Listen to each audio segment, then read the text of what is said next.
শিক্ষকসকল তথা বিভিন্ন ঠাইৰ পৰা অহা মোৰ মৰমৰ সতীৰ্থ মইনাসকল, আজি শ্ৰী শ্ৰী অনিৰুদ্ধদেৱ কনিষ্ঠ মহাবিদ্যালয়ৰ প্ৰাংগণত আয়োজিত হোৱা ডিব্ৰুগড় জিলা মইনা পাৰিজাতৰ ত্ৰয়োদশ দ্বিবাৰ্ষিক শিশু সমাৰোহৰ মুকলি সভাখনি পৰিচালনা কৰিবলৈ মোক সুযোগ দিয়াৰ বাবে মই ডিব্ৰুগড় জিলা মইনা পাৰিজাতৰ সমূহ কৰ্মকৰ্তাক ধন্যবাদ জ্ঞাপন কৰিছোঁ।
মইনা পাৰিজাত এটি সুন্দৰ শব্দ।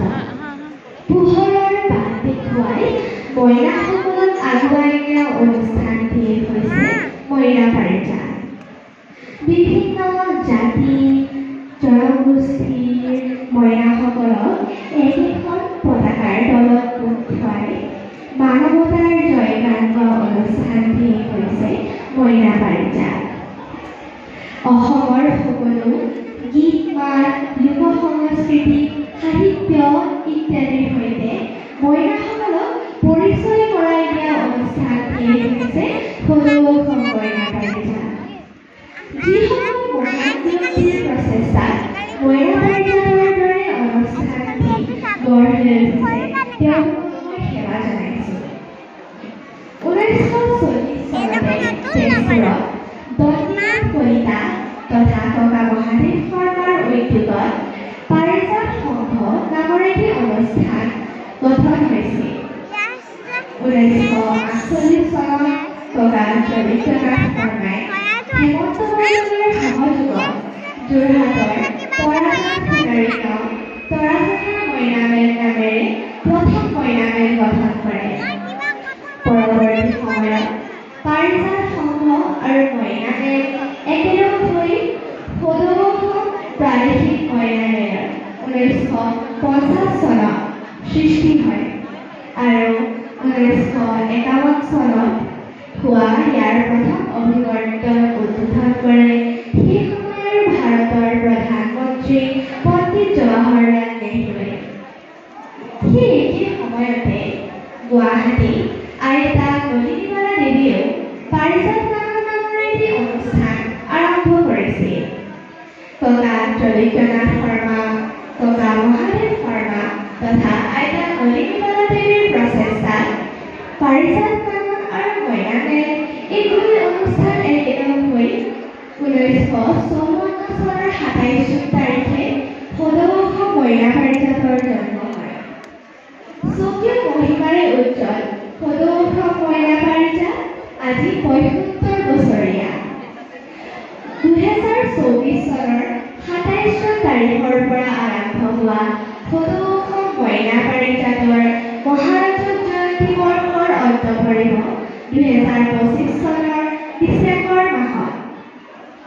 সজ আচৰণ, নিয়মানুৱৰ্তিতা, শৃংখলাবদ্ধতা ইত্যাদি হৈছে মইনা পাৰিজাতৰ মূল মন্ত্ৰ। মইনাসকলক সুনাগৰিক হিচাপে গঢ়ি তোলাৰ ভেটিটো সবল কৰি তোলে মইনা পাৰিজাতে। মই দ্বিতীয় শ্ৰেণীত থকাৰে পৰাই মইনা পাৰিজাতলৈ নিয়মীয়াকৈ আহি আছো।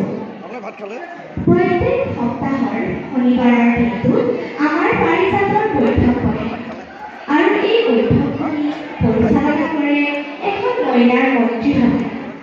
মন্ত্ৰীসভাখনত থাকে এজন প্ৰধানমন্ত্ৰী, শিক্ষামন্ত্ৰী, স্বাস্থ্যমন্ত্ৰী, কৃষিমন্ত্ৰী তথা ক্ৰীড়া মন্ত্ৰী। প্ৰত্যেকেই নিজৰ নিজৰ বিভাগবোৰ বৰ ধুনীয়াকৈ পৰিচালনা কৰে। এটি প্ৰাৰ্থনাৰে আমাৰ বৈঠকখিনি আৰম্ভ কৰা হয়। বহুতো মইনা ইংৰাজী মাধ্যমৰ বিদ্যালয়ৰ ছাত্ৰ যদিও বৈঠকৰ সকলো চৰ্চা আমাৰ মাতৃভাষা অসমীয়াতে কৰা হয়। বৈঠকত ক'বলৈ মইনাহঁতে ফকৰা যোজনা, মহৎলোকৰ বাণী, ডাঙৰ বচন ইত্যাদি প্ৰস্তুত কৰি আনে। শিক্ষামন্ত্ৰীৰ পৰিচালনাত হোৱা শিক্ষা বিভাগটো মোৰ অতিকৈ প্ৰিয়। কোনোবা মইনাই যদি ঔ ফুল নুফুলনো কিয়, গৰুৱে যে আখায় মইনো ফুলিম কিয় আবৃত্তি কৰে। আন এজনে আকৌ গায়, হলৌ উঠিম তবৌ গছত লগাই থলৌ মলৌ, জৌ জৌকৈ হৰিণ নিয় ফল জলৌ জব। আন কোনোবা মইনাই আকৌ নিজে অঁকা ছবি বা হাতেৰে প্ৰস্তুত কৰা বস্তুকে দেখুৱায়। কোনোবা মইনাই যদি শ্ৰীমন্ত শংকৰদেৱৰ বিষয়ে বক্তৃতা দিয়ে, আন এজনে আকৌ কয় সতীজয়মতীৰ কথা। এনেদৰে অভ্যাস কৰি মইনাহঁতে আগলৈ নিজকে সুবক্তা হিচাপে গঢ়ি তুলিব পাৰে। হাবিত কাহে ওলাই নাহে, কিনো বাৰু কোৱাচোন মইনাহঁত, তোমালোকে আৰু উত্তৰটো জানানে? শুদ্ধ উত্তৰ, উত্তৰটো হৈছে কুঠাৰ। এনেদৰে মইনাহঁতে বৈঠকত বিভিন্ন সাঁথৰ উঠে। বহুত দিনৰ আগতে এখন হাবিত এটা সিংহ আৰু এটা নিগনি আছিল। এদিন সিংহটোৱে জিৰণি লৈ থাকোঁতে নিগনিটোৱে তাৰ পিঠিত উঠি খেলিবলৈ ধৰিলে। এনেতে সিংহটোৰ টোপনি ভাগিল। এনেদৰে মইনাহঁতে বিভিন্ন সাধু কয়। মইনা পাৰিজাতৰ মঞ্চত মইনাসকলৰ প্ৰতিভাসমূহৰ লগতে শাৰীৰিক, মানসিক তথা বৌদ্ধিক বিকাশো ঘটে। মইনা পাৰিজাতৰ বৈঠকৰ বাবে প্ৰস্তুতি চলাই থকাৰ সময়ত মইনাহঁত মোবাইল ফোনৰ পৰাও আঁতৰত থাকিব পাৰে। জ্যোতিপ্ৰসাদ, বিষ্ণুৰাভাৰ গীত, মাত, কবিতা ইত্যাদিৰ সৈতে আমাক পৰিচয় কৰাই দিয়ে মইনা পাৰিজাতে। এনেতে মোৰ লোকপ্ৰিয় জ্যোতিপ্ৰসাদ আগৰৱালা দেৱৰ এটি গীতৰ কলি মনলৈ আহিছে।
জিলা তথা ৰাজ্যিক ভিত্তিত অনুষ্ঠিত হোৱা অধিৱেশনসমূহত পৰিচালিকাৰ তত্ত্বাৱধানত 2-3 দিন শৃংখলাবদ্ধভাৱে শিবিৰত থাকি মইনাহঁতে অংশগ্ৰহণ কৰে।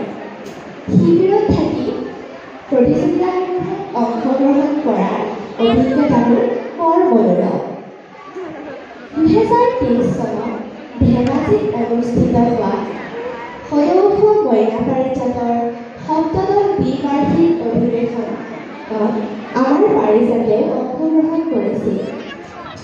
শেহতীয়াকৈ সদৌ অসম মইনা পাৰিজাতৰ মহাৰজক জয়ন্তী বৰ্ষ উপলক্ষে মাৰ্চ মাহত মাজুলী জিলা মইনা পাৰিজাতৰ সৌজন্য শ্ৰী শ্ৰী উত্তৰ কমলাবাৰী সত্ৰত অনুষ্ঠিত হৈছিল ৰাজ্যিক সাংস্কৃতিক সমাৰোহ 2025।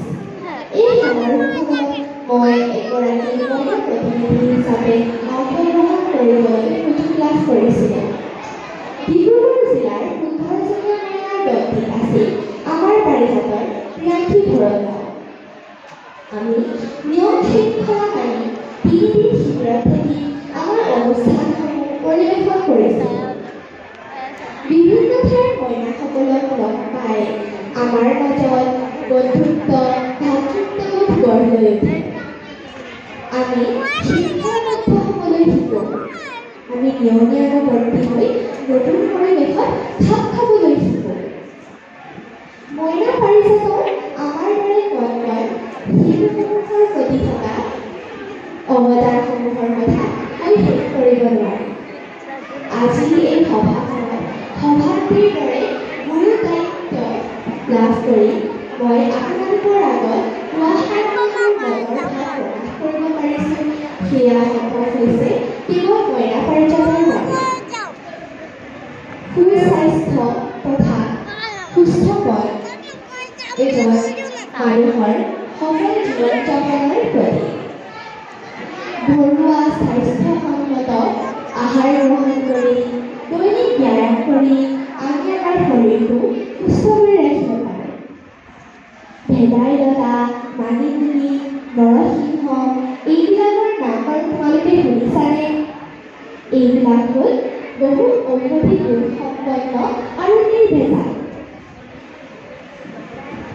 এইবোৰ খালে আমাৰ শৰীৰে শক্তি পায়। আপেল, আম এইবিলাক বাৰু আমি সকলোৱে চিনি পাওঁ। কিন্তু আমাৰ কিমানে বাৰু পনিয়ল, লেটেকু, বগিচাটো চিনি পাওঁ? শৰীৰটো সুস্থ কৰি থোৱাৰ লগতে আমি নিজৰ মনটোকো সুস্থ কৰি ৰাখিব লাগিব। তাৰ বাবে আমি পোনপ্ৰথমে কিতাপ পঢ়াৰ অভ্যাস কৰিব লাগে। মৌচা, সঁফুৰা, নতুন আৱিষ্কাৰ ইত্যাদিৰ দৰে শিশু আলোচনীসমূহ অধ্যয়ন কৰাৰ লগতে আমি বিভিন্ন শিশুপযোগী কিতাপসমূহ নিয়মীয়াকৈ অধ্যয়ন কৰিব লাগিব। সদৌ শেষত এটি প্ৰিয় কবিতাৰ সুধিবক্তিৰে মই মোৰ আজি এই সভানেত্ৰীৰ ভাষণ সামৰণি মাৰিবলৈ লৈছোঁ। আবৃত্তি কৰিবলৈ লোৱা কবিতাৰ শিৰোনাম ঔষধিৰ ঘৰ, কবি কলাগুৰু বিষ্ণুপ্ৰসাদ ৰাভা। সেই ঘৰ ঔষধিৰ ঘৰ, অতি মনোহৰ। নাই ইয়াত তেজ খাজনা, নাই কোৱাধুনিক যতন যাতনা। পাই পইচাৰ নাই হিচাপ নিকাচ, আনিছোঁ খাইছোঁ এই নীতি। নাই একো চৰকাৰৰ দুৰ্নীতি। চৰকাৰে বঢ়াওক যত পাৰে দাম দৰ, তাৰ বাবে আছে জানো কিবা ভয় ডৰ? একো নাই, আমি যে অঘৰী, ঘূৰি ফুৰে উঠা চেৰিকিৰ দৰে জীৱন চকৰি। উশাৰ শিঙুলি দেখি আমাৰ জীৱন কৰে ৰঙিনী ডাঙৰি। নিশাৰ জোনাই পাই ৰূপোৱালী ৰসন বোলাই পৰে ৰূপৰ জোনাৰী। তৰাই তৰাই নিতাই জয়টো সদৌ